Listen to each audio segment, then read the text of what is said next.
Mengawal informasi pagi ini, pasca diturunkan statusnya ke level 3 atau siaga, Gunung Agung akhirnya meletus pada Selasa sore pukul 17.05 waktu Indonesia Tengah. Namun letusan yang disebut freatik ini tidak berhubungan dengan magma dan tidak mengeluarkan material. Pusat Vulkanologi dan Mitigasi Bencana Geologi PVMBG di Desa Rendang Karangasem menyebutkan Selasa sore pukul 17.05 waktu Indonesia Tengah telah terjadi letusan pada Gunung Agung. Letusan yang disebut freatik ini disebabkan oleh banyaknya air yang masuk ke dalam kawah dan mengenai bebatuan panas sehingga muncul asap.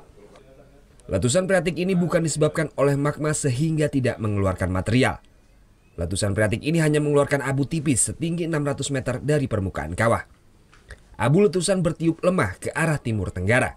Sempat terjadi tremor non-harmonik selama 30 detik. Meski demikian, PVMBG masih menetapkan status Gunung Agung di level 3 atau siaga. PVMBG menghimbau warga menjauhi zona merah 6 dan 7,5 km wilayah sektoral agar terhindar dari abu tipis yang keluar. Itu tadi namanya letusan freatik. Letusan freatik itu merupakan letusan yang disebabkan oleh air permukaannya.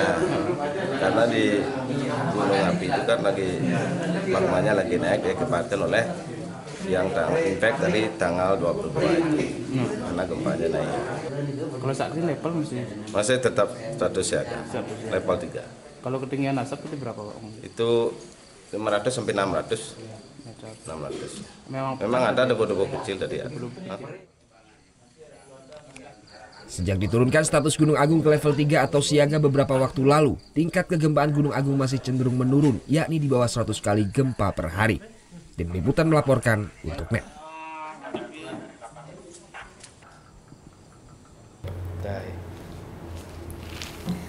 Udah selesai kan nontonnya? Nah, jadi jangan lupa buat like, komen, dan subscribe ya.